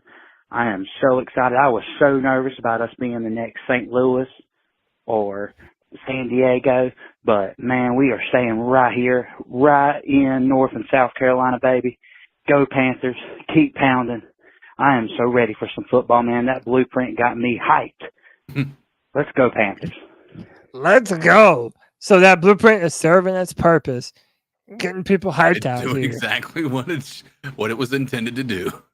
Yeah, and I do think that there is something about all this sort of new bits of relevant news coming out around the same time, showing you the future of this team and talking about renovations and the Panthers' future here in Charlotte. Yeah, man, it's like I always say this around the time of the draft, but hope springs eternal. At the start of every new NFL season, there's a reason to have hope. It's a brand new season, Panther fans. Be excited. Let's take another call. Hey guys, it's the girl that makes them howl, aka No Joey way. the Blind Panther. Boy, I love it. These past 2 weeks, we keep getting news about the Panthers going to city council, saying they want to build new shit. Now it is David Tepper, so ask Rock Hill how that went. But you can't learn from your mistakes if you don't make them. So I'll give him credit for this one. So this to me is like, yeah, it seems like really cool. Now the sound system, which already was replaced, now the sound system kind of like it didn't sound as good as it used to. Now, that could be many things. That could be because my hearing might not be as good as it used to, unfortunately. Even though I'm only 24 years old. God loves me. But it could be that, but my hearing was pretty bad too, and I remember it sounding better than it did definitely this past year. But, I didn't want to hear what was going on in the field this past year. Like, I still want to forget about it. But I think it's going to be cool, even though I do kind of like the idea of having a simple, no-frills stadium. It's all about the team. You go there because you love the team and you're a diehard, which, we don't have many of. We have few, enough to make some noise, but not much. But change is not change unless it's change, like my boss says. So, which means that change is going to improve, and there's always room to improve on anything, and I hope to experience the new stadium. And to me, this means Tepper wants to stay in Charlotte for a long time if he's going to go half and half with the city. I mean, he's actually going more like 51-49, but that's just me. Anyway, guys. Wow, wow, wow. There's that growl that we love. Yeah, it's okay. Yeah, I mean, listening to Joey, he does mention how David Tepper is known to, we have bungled things like this. Yeah. In the past. So there is that trepidation that I think is relevant throughout all aspects of Panther fandom right now. I mean, it's relevant to have that concern. It's exactly what I was talking about earlier, where I said to have this happening so quickly off the heels of the Rock Hill incident, it's causing me to proceed with caution. When it comes to regard to any type of optimism with it. The other piece to it too is I don't know that. I'm still concerned about training camp. and how we're going to Yeah. handle that. And we get this news that this is being announced and, or potentially, and I'm just like, I'm more interested to find out what is the deal when it comes to training camp and what their plans are here.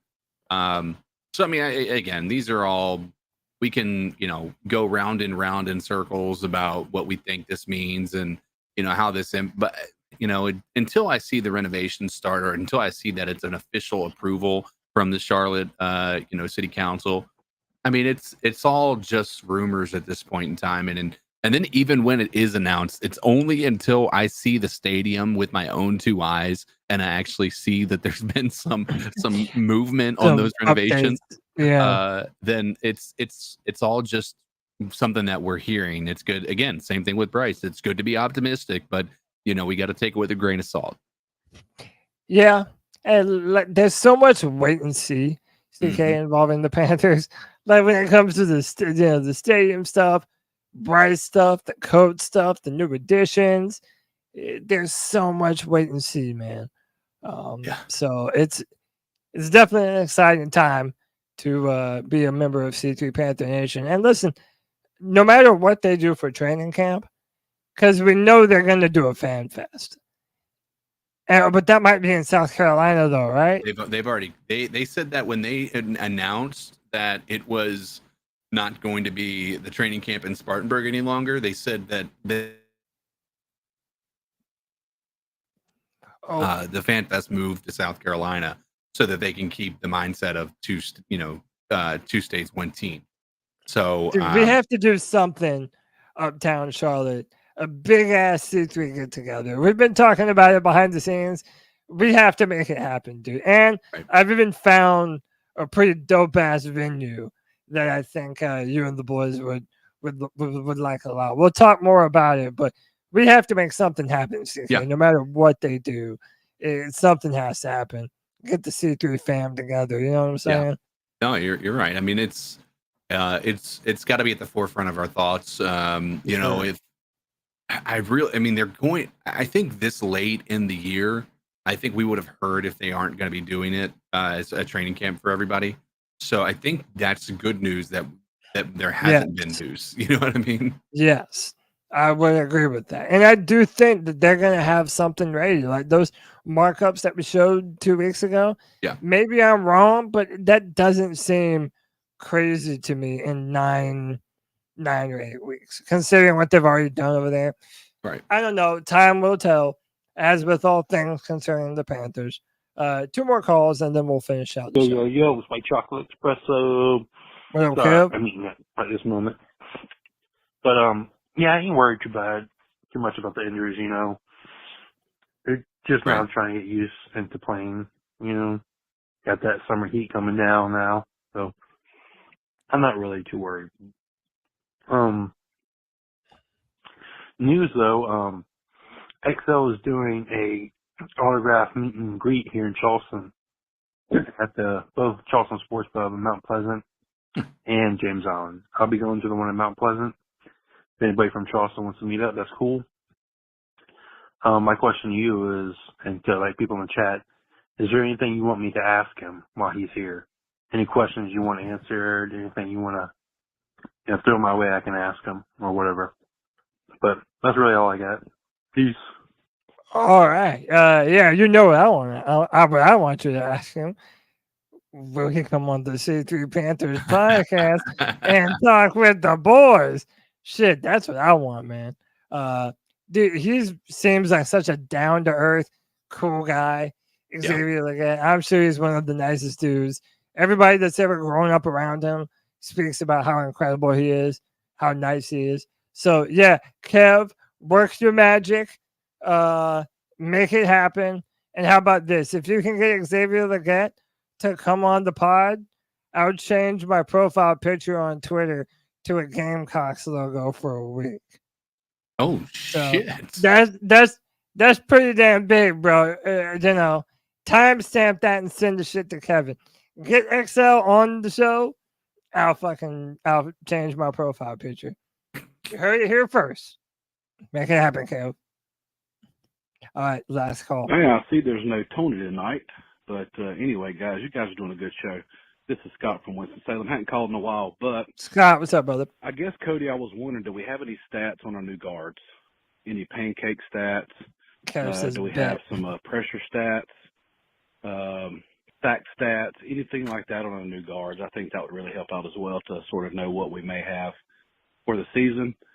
Also, Leggett, I wouldn't worry about the little injury he has. Even if it is an injury, he may just be taking some rest.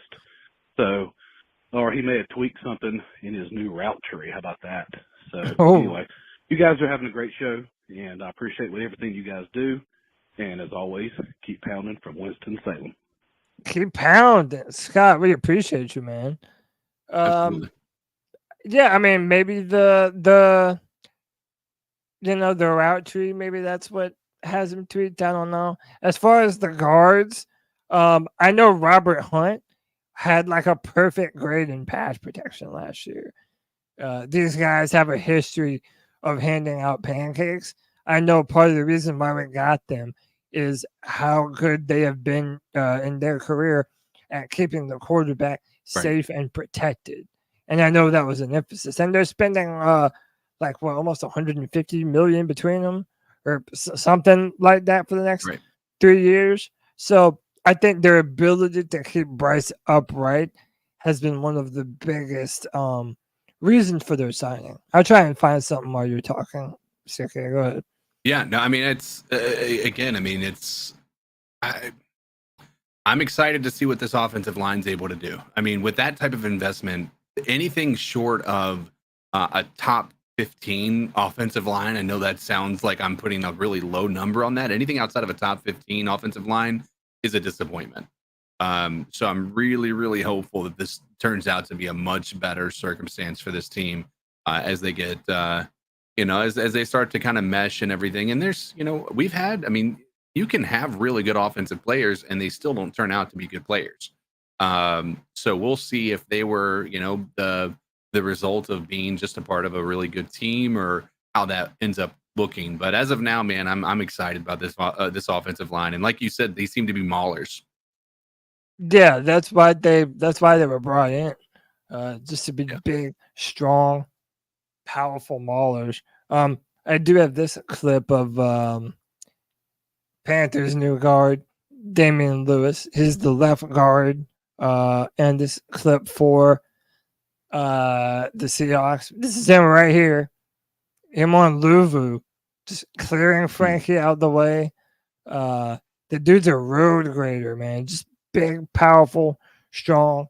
This is him on Shy Tuttle, I believe. I know it's the same play, just him moving Luv out the direction. Had 978 snaps or something like that, man. The dude's a beast. Yeah, and I really do think that running the football, that's going to be the pinch hit for the Carolina Panthers this year. That's why you're bringing these two maulers. And like Vashti said, they're already sort of looking the part right now. Nice to see it, man. Yeah. So let me see. What else do I have on the slide? Oh, we have to talk about this, man. How about our boy, Christian McCaffrey? Dude. Breaking the bank Wow, again. man. I mean, every year that goes on, that trade seems worse and worse. Yeah. Boy, does it, huh? And listen, the 49ers, they know where their bread and butter is. They're paying a last pick in the draft at quarterback, and they're loading up on their weapons. So this happened today, I believe, right? Yeah. Mm-hmm. The reigning offensive player of the year, Christian McCaffrey, once again resets the running back market, signing a 2-year extension with the 49ers, averaging $19 million per year. McCaffrey will receive an additional $8 million overall. Christian McCaffrey's earnings since joining the 49ers, 2022, $690K, 2023, $12 million. Now he's reportedly scheduled to earn $32 million over the next 2 seasons, with an additional $32 million available through 2027. Shout out to Christian McCaffrey. CK, what do you make of this? And then I have another question that I want to pose to you and the chat room. But first, what do you make of San Fran breaking off the boy? I mean, it makes you realize that that they're going to pay the players. They're going to make their team look the best. And when you have an offensive guru in Kyle Shanahan, I think Christian McCaffrey makes your job a lot easier. And it certainly makes Brock Purdy's job a little bit easier as well. So I don't know, man. It's I think it's warranted. The offensive player of the year again. The dude's killing it in every aspect possible. So I mean, it's well deserved money, and it's a smart move by San Fran too. It's only a 2-year extension, so it's by the time he's out of that, he'll be 31. So he's still young. He's still not going to be out of that age that running backs really start to kind of decline in the eyes of the NFL. Right. And when he's not going to, it's not like a 5-year fully guaranteed type of a deal where after he gets the deal he falls off or anything like that. It's only 2 extra years, so we'll see. Dude, $32 million over the next 2 years, plus another potential 37, or another 32. What was it in 2027? Man, that's dude. Shout out to CMC. I mean, he's the best running back in the NFL. Yeah, I don't really know that there's an argument. I just wish he hadn't been getting hurt with the Panthers, because we would have gotten so much more out of him if out of that trade, if he had been healthy for that final 3 years that he was here. Yeah. Well, that leads me to my next question. The Panthers have recently traded away, well, technically 3 players that have been cornerstones on our team. But my question to you and to everyone in the chat, and I'll put up a poll here in a second. What player are we missing the most that the Panthers have traded away? Christian McCaffrey or DJ Moore? I have my thoughts and opinions on this. CK, let me hear you and everyone in the chat. Let your voice be heard. Who are we missing more? DJ Moore or Christian McCaffrey? CK, what say you, man? Christian McCaffrey. I don't even know that it's very close. Elaborate I love DJ Moore when he was here, but he was never really a game breaker, right? He was always reliable in catching the ball, but he wasn't like a home run hitter. He wasn't. I mean, just look at how many touchdowns he had. He might have had the yards, but he wasn't able to actually do the things he was drafted to do, which is the yards after the catch. He wasn't, he had a few times where it did work out, but for the most part, he was just catching the ball and going down a lot of times because he's not the speediest guy on the field. It's easy to look at his production with Chicago last year and say that he's going to be the biggest missing piece. But when you look at Christian McCaffrey and what he changes for an entire defense when it comes to game planning for him, dude, the Christian McCaffrey is everything you want out of a running back. His ability to run the ball, his ability to catch the ball, and when he's with San Fran, his ability to actually stay on the field. Yeah, and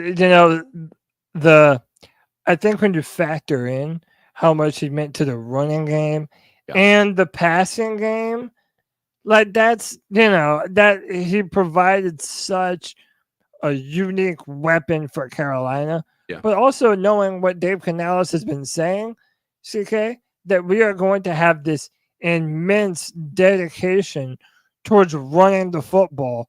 Yeah. Man, do we need Christian McCaffrey now more than ever or what? Like, you bring in Damian Lewis, you bring in Robert Hunt, you have Taylor Moton, you have Akem Ekwonu, who's best in running the ball. Dude, if this isn't an offensive line that would have been made for McCaffrey to be able to feast on, I don't know what would have been. Then factor in what Christian McCaffrey does as a receiver in that same yardage and distance range that Bryce Young is money at throwing the football. Shout out to DJ Moore. DJ Moore was an incredible wide receiver, and do not get me wrong, I would love to have DJ as a receiver for the Carolina Panthers right now. But in my mind, this is an easy one for Christian McCaffrey. Man. I think it's easier to replace DJ Moore than it is to replace Christian McCaffrey. And, when you look at what we've added to this team, I don't think Jonathan Brooks is going to be able to bring to the table what CJ or CMC did. I think Xavier Legette could do exactly what DJ Moore has done. I see Deontay Johnson being just a little bit faster of a DJ Moore. When it comes to that, it's just his hands not being as reliable. So we're going to see what this does and how people end up, performing. But as of now, and again, I reserve the right to change my opinion on this, but it's Christian McCaffrey. Yeah, man. Imagine also to Chad's point, and Cody, I don't mean to interrupt you there. Yeah. To Chad's point, CMC is such an incredible. I know people say that you get quarterbacks that are too reliant on that, but he's such a great relief to when you have things breaking down in the production.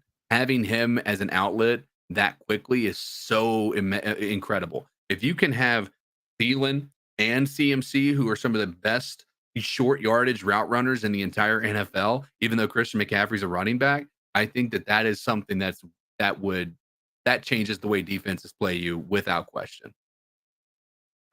Yeah, absolutely. I mean, DJ Moore, again, I think he also would have feasted in that area that Bryce Young thrives in. But I don't know, man. Just the utter compliment that CMC provided being able to run the football and pass the football. Yeah, man, there's no other player at running back like Christian McCaffrey right now. And the fact that he continues to reset the running back market, I mean, dude, that says everything you need to know, man. Like, I think you hit the nail on the head. The more and more time goes by, the more this is just going to look like one of the worst trades for the Panthers, man. It looks like that now already.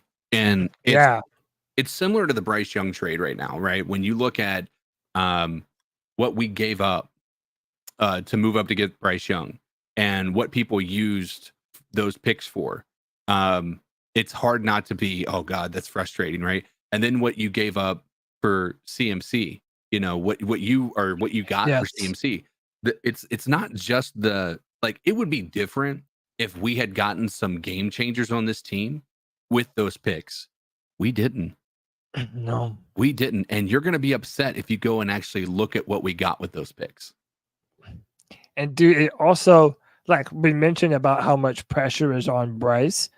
I also think it bears repeating that all of those players were involved in getting Bryce.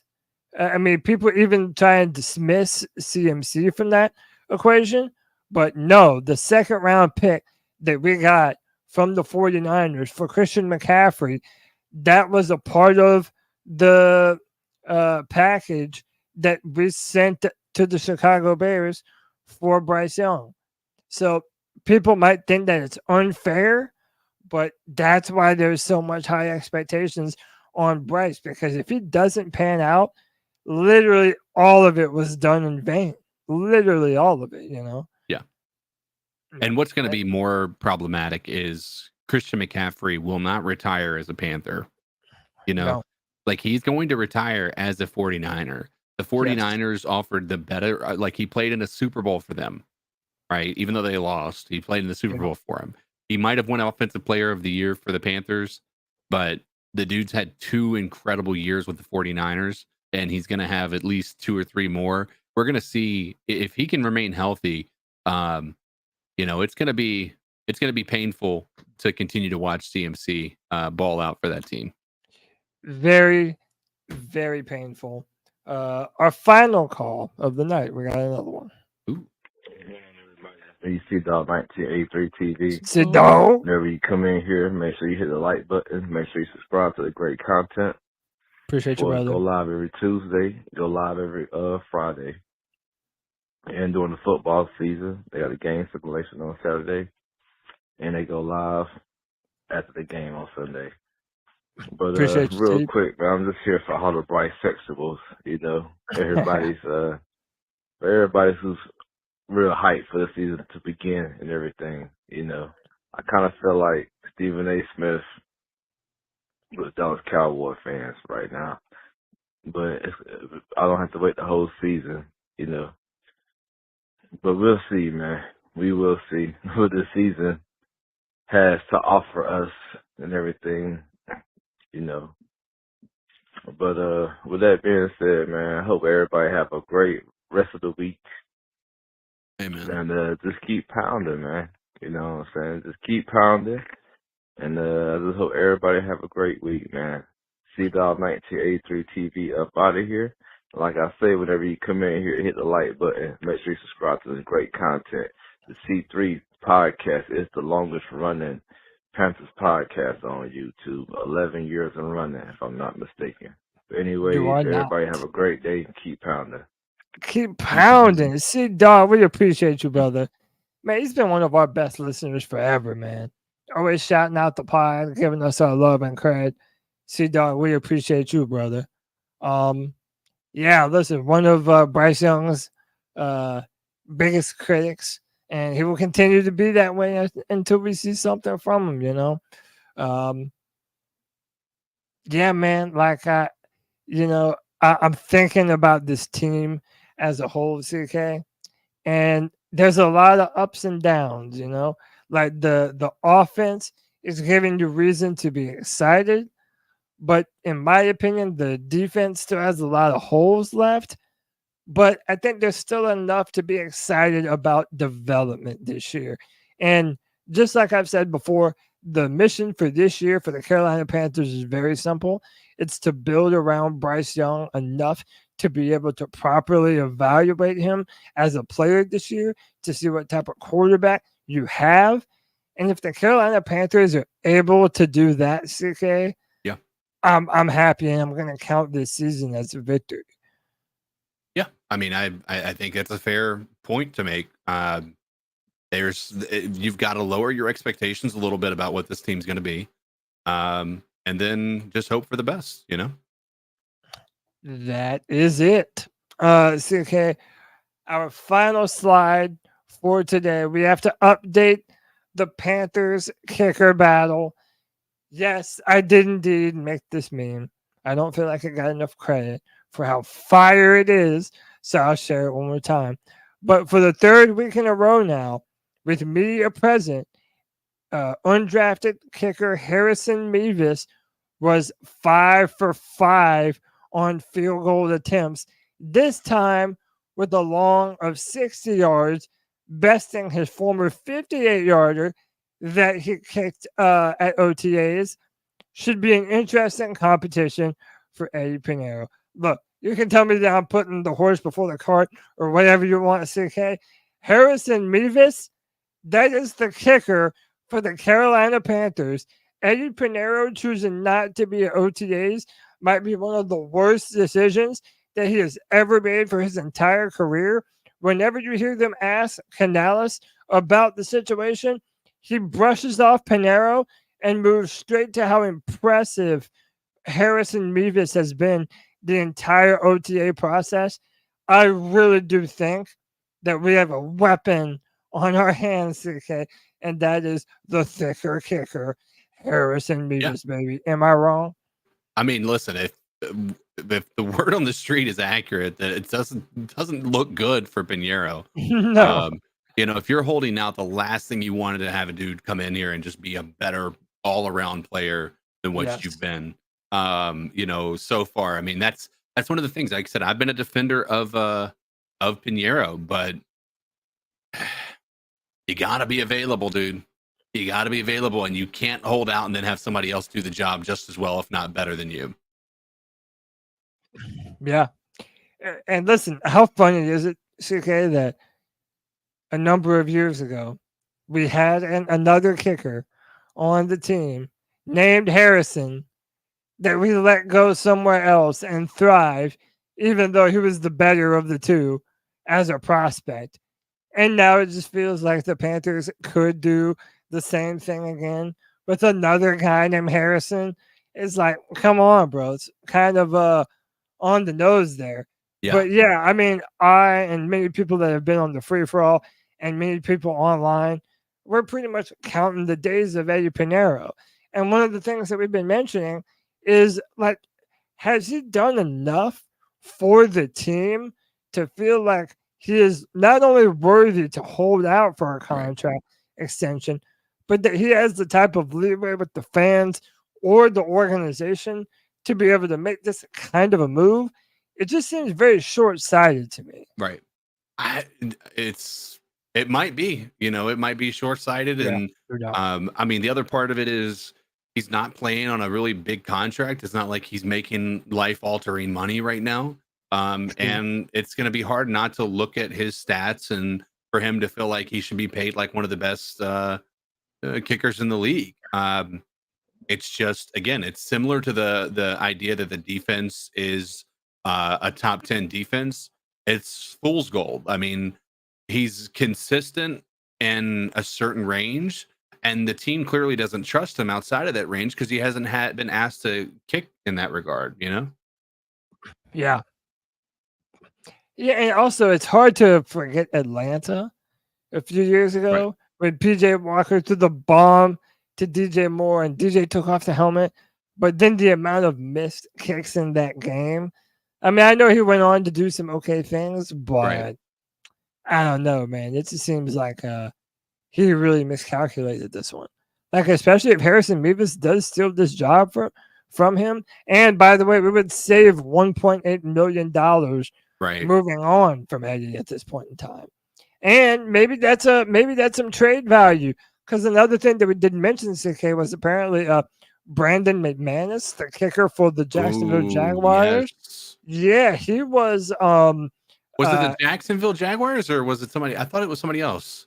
I thought he was with Jacksonville. You might be right, but I felt like it was somewhere else. Yeah, I believe he was with Jacksonville. He has some allegations against him that are really fucked up, and they cut him. So maybe we have another trade piece in Eddie Pinheiro to be able to get a little bit of value while simultaneously having the younger guy on the team for Carolina. It almost seems like a win-win situation. Did you find out what it was? I didn't. No. Okay. Yeah, I mean, trade him. I'm here for it, man. Why not at this point? CK, I believe that'll do it, brother. Yeah, that's it. I mean, I think we're good. I don't think we have anything else to talk about. No, man, that was Tony had a night off, so it was good to come here and hang out with you, man. Hang out with all of our C3 brothers, our C3 family. We will be back this Friday for another edition of the C3 Friday Free for All, the show for fans and by the fans.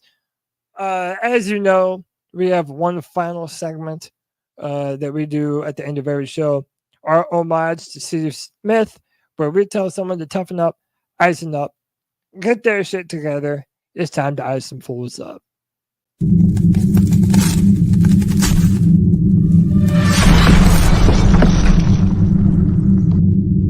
Ice up, son. Ice up. All right, CK, did you have one? Tonight it's been a little bit hectic, so I didn't have the time to be able to look one up, but I'll leave it. I'll leave it as. I'll let you. I'll see what you got. I'm sure you have more than enough. Yeah, well, I had one that I wanted to play for Tony. It was a long one, but probably everyone's already seeing it right now or by now, though. So I'll just play this one. When you're helping your wife and she's struggling, and she's struggling to get something out of her car, just make sure that the coast is clear before you run her away. So just some context, she's trying to get something out of the back of her car, and she calls her husband because she can't handle it. It's boom, and just smashes his shin right on the hitch of his truck. No, thank and she's you. like, "What the hell are you doing? Where are you at?" And she's like, "Oh fuck," and just realized that he fucking broke his shit. Yikes! Yeah, just watch out. Watch out. Oh god, that's one of those ones you watch and you're just like, oh. Yeah. Okay. Didn't have too much, but whatever. And we're allowed to do short shows from time to time. Yeah, why not? Yeah, we're normally going 4 hours up in this bitch, but yeah, I think that does it, man. Yeah, I'm good. I'm happy to be here. I'm I hate that Tony wasn't able to make it right now. Again, I know Tony and the Bad Daddy. A lot of people have been asking about him as well. Just keep those guys, man. I mean, that's one of the things with men. It's tough to talk about stuff that you might be dealing with or what have you. So just as they're dealing with changes in their life and what have you, it's just all we ask that you try to keep them in those and there's nightly prayers if you're one of those people, because it can be taken. And keep Tony Dunn, Greg, keep him in your thoughts and prayers. Keep me and CK in your thoughts and prayers. And we would do the same thing for y'all, man. C3 Panther Nation, we're here for y'all, man. We have met so many cool people because of this podcast that we can all say will legit be friends for life, man. Yeah. We've built some legit connections, and whenever one of us is going through something, we're all going through something. It's like we live together, we die together, man. So C3 Nation, prayers up to Tony, Greg, myself, CK, your beautiful family. We appreciate everyone as a member of the C3 Panther Nation, everyone that interacts with us, everyone that hangs out with us. We certainly appreciate you all. CK, until next Friday, brother. Good talking to you, man. Yeah, man, for sure. I appreciate you and everybody else. So I'll let you send us out. Yeah, man. C3 Nation, have a wonderful night. And until next time, keep pounding.